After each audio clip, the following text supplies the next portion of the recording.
I think as a creative, the most exciting moment is when you get to add all of these layers in. You get this idea of a set and the music and the girl and the hair and the makeup, and you're really creating a world, and that's really what a show is about.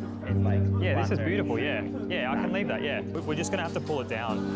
Hi, my name's Chris Hunter, and I'm the Shark Beauty brand ambassador and the co-hair director for the Bianca Spender show right here at Fashion Week.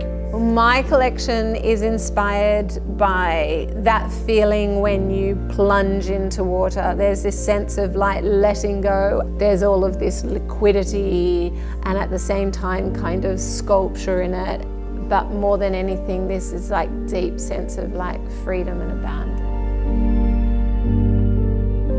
The hair that we're doing is effectively, it's wet hair, but the brief was understated, moody, seductive, wet, beautiful, fun. So quite natural, quite textured.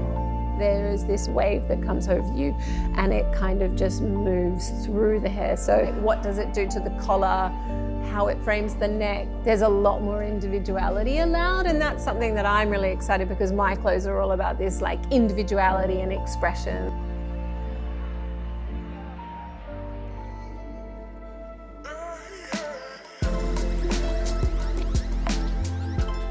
Really working with lived-in natural wet texture is a super on-trend look. It's obviously not going to be wet when the models are going to be walking down the runway, so we're going to start with wet hair. We're going to put a whole bunch of product in it, but it's really important that we use the diffuser to dry the product in. Now with the diffuser, it disperses all of the air evenly across the hair, so I'm not getting all of the air in one spot. So it's really important to obviously use the diffuser. These moments that you do with Fashion Week are little dreams, little magic moments, but making it come together. You need people to support your vision, and it was so exciting to work with Shark Beauty and Chris. Having people that are like passionate and entrepreneurial and say, no, we want to do that too. They're like the incredible cheerleaders and collaborators that make it all happen.